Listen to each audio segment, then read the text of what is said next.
We appear to go through life reacting directly to events and all else in the world. That appearance is an illusion. We react to our judgments and opinions, to our thoughts about things, not to things themselves. We usually aren't aware of this. Events come to us through lenses of judgment that are so familiar we forget we have them on. Stoics seek to become conscious of those judgments, to find the rationality in them, and to choose them more carefully. This idea is foundational to Stoicism. Sometimes its truth can be seen by noticing that when we react to an event, we really are reacting to what we have said to ourselves about it. Perhaps we can say something different.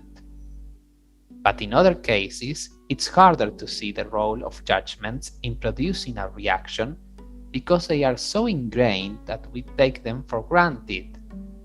The Stoics investigate those reactions, the ones that feel inevitable, by comparing them to the very different reactions that others have to the same things when their conditioning is different, or to the different reactions that we have when our circumstances are different.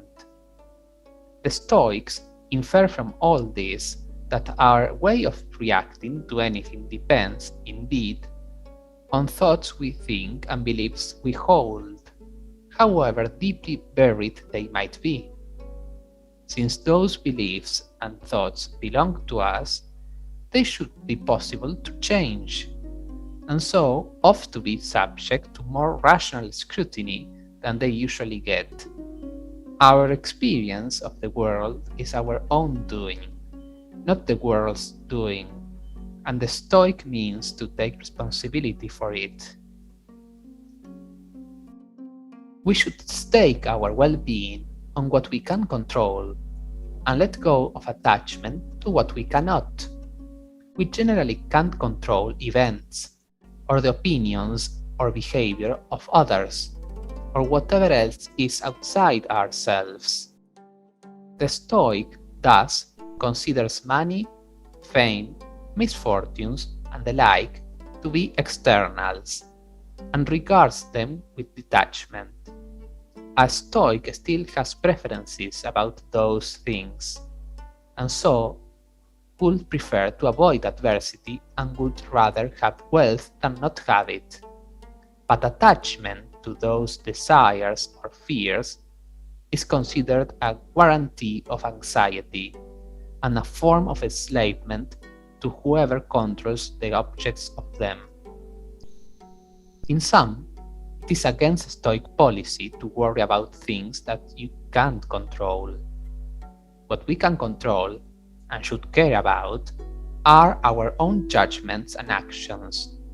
To put these first 2 points together, we get attached to things beyond our control, and this brings us misery.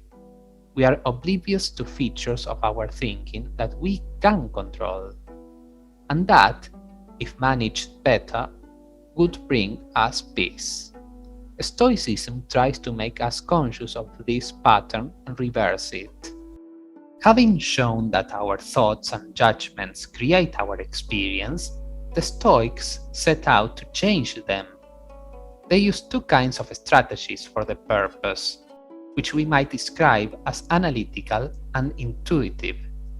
The analytical side consists of rational arguments, using reason and evidence to show the futility of material desires, the needlessness of various fears, and so on. The intuitive approach consists of looking at life from perspectives that are meant to have effects similar to those produced by the arguments, but without the arguments. One just sees things from a new angle and has a different reaction to them. Equivalently, we might say the Stoics seek to persuade with words and with pictures. To begin with the intuitive side, that is, the pictures, we all have an ordinary and automatic point of view. We peer out from inside ourselves and see the world accordingly. This angle of observation makes us captive to a long list of deceptions. The Stoic seeks freedom from them by looking at events from a standpoint less obvious. Comparing things or events to the scale of the universe or of time, or seeing them as they will look from far away, or seeing your own actions through the eyes of an onlooker, or regarding what happens to yourself as you would if it happened to someone else. Stoics gain skill at viewing life from perspectives that encourage humility and virtue, and that dissolve the misjudgments we live by. The Stoic also works not only to overcome the fear of death, but to treat mortality as another source of perspective and inspiration. Being mindful that existence has an end puts daily life into a new and ennobling light, in much the same way as contemplation of the scale of the universe or of time. Stoics also practice thinking about comparisons that make us less neurotic than the envious ones with which we ordinarily harass ourselves. These all can be considered more examples of seeking wisdom through adjustment of one's point of view. Turning to the analytical side of the project, the Stoics dissect the stuff of our inner lives: desires, fears, emotions, vanities, and the rest. Those states are shown to be products of how we think, and to mostly amount to mistakes. The judgments that lie behind them are found on inspection to be false or idiotic. The Stoic remedies broadly amount to applications of the first 2 points above. We react not to things but our judgments about them, and those judgments typically consist of scripts that follow convention or are otherwise foolish or fictitious. The Stoics try to dismantle the scripts and give us better ways to talk to ourselves about the subjects of them. Much of it involves observing human nature very exactly and taking notes on the irrationality found in it. For example, we desire whatever we don't have, we are contemptuous of whatever we do have, and we judge our state and our success by comparisons that are arbitrary and pointless. We chase money and pleasure in ways that can bring no real satisfaction. We pursue reputation in the eyes of others that can do us no real good. We torment ourselves with fear of things that are more easily endured than worried about. We constantly overlook the present moment because we are preoccupied with future states that will in turn be overlooked when they arrive. There is more, but this suggests the flavor of the Stoic diagnosis. In short, we vex ourselves with beliefs, mostly half-conscious, that came from nowhere we can name and that tend to make us unhappy and ridiculous. Thinking better than harder about the workings of our minds can free us from many subtle insanities.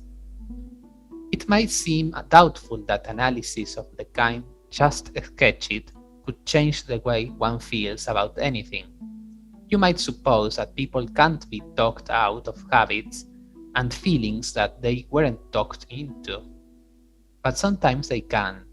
Besides, the point of Stoicism is that, without realizing it, we often were talked into our feelings by our culture and by ourselves. The Stoics take a different view of adversity than is conventional. They don't seek out pain or hardship, but they seek a mindset that isn't thrown into disarray by those things and that is able to turn them to good. It is an unavoidable and important part of life to meet with what we don't want, and unwanted developments produce great achievements, strong characters, and other things we do want. Stoicism, therefore, means applying one's imagination to developments that seem unwelcome and using them as a kind of building material. The Stoic takes whatever happens and puts it to use. Some of the Stoic analysis just reviewed has a rich but negative character. It amounts to the reasoned annihilation of false beliefs that serve us badly. As a Stoic sees it, though, none of this should lead to despair. Quite the contrary, we can find more durable and satisfying pleasures in wisdom and less anguish than we ever did in our illusions. The Stoics propose an escape to reality, so to speak, not away from it. Seeing the world clearly, understanding life rightly, and being free from the fictions that drive most people crazy, this they regard as the good life. Stoics also advocate enjoyment of pleasures that are natural, as opposed to the ones we invent to keep ourselves going on the hamster wheel. The usual Stoic goal is to enjoy or react or do most else in the world with moderation and a sense of detachment. The detachment doesn't mean a lack of attention or interest. It is better considered an aspect of moderation. Moderation, that is, in our relationships to external things. Stoics avoid getting elated or crushed or otherwise worked up about them. A large share of Stoicism might be viewed, in effect, as interpretation of two famous inscriptions above the entrance of the temple of Apollo at Delphi. Know yourself, nothing in excess. The Stoics turned those maxims into a detailed philosophical practice. Stoicism also offers a strong affirmative vision of what life is for, the pursuit of virtue. Living virtuously means living by reason, and the Stoics regard reason as calling for honesty, kindness, humility, and devotion to the greater good. It also calls for involvement in public affairs, that is, in the work of helping others in whatever ways are available. Instead of living to satisfy desires, Stoics regard themselves as meant to function as part of a whole. There is great joy to be had in this, though it is not the variety that comes from the acquisition of things or approval from others. The happiness the Stoic seeks is eudaimonia, the good life or well-being. Virtues bring about that type of happiness as a byproduct, and the Stoics regard this as the only reliable path by which happiness can be secured.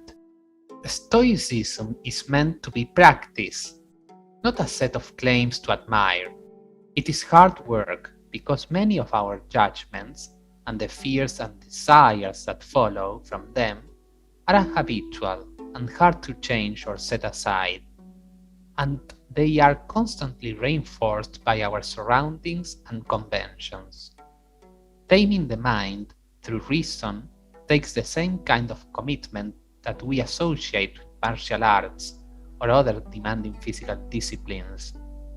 In return, Stoicism offers happiness, equanimity, and sanity. To summarize, Stoics can be viewed as using reason as a substitute for time and experience. They try to respond to temptations and hardships in about the way they might if they were experiencing them for the thousandth time. The recommended Stoic reaction to most things is the natural reaction of the veteran. This way of looking at Stoicism makes it less otherworldly. The philosophy can be considered an effort to help us toward the state of mind we might reach on our own with more time, rather than as an effort to make us less human. Looking at Stoicism this way also makes clear that the practicing Stoic isn't unfeeling or uncaring. The Stoic responds to the suffering of others like a good doctor who has seen it all before, with activity and compassion, though probably without much emotion. Perfect Stoicism is no doubt impossible. The wise man held up as an example by the Stoics is best viewed as an ideal. It is meant to provide a direction rather than a destination.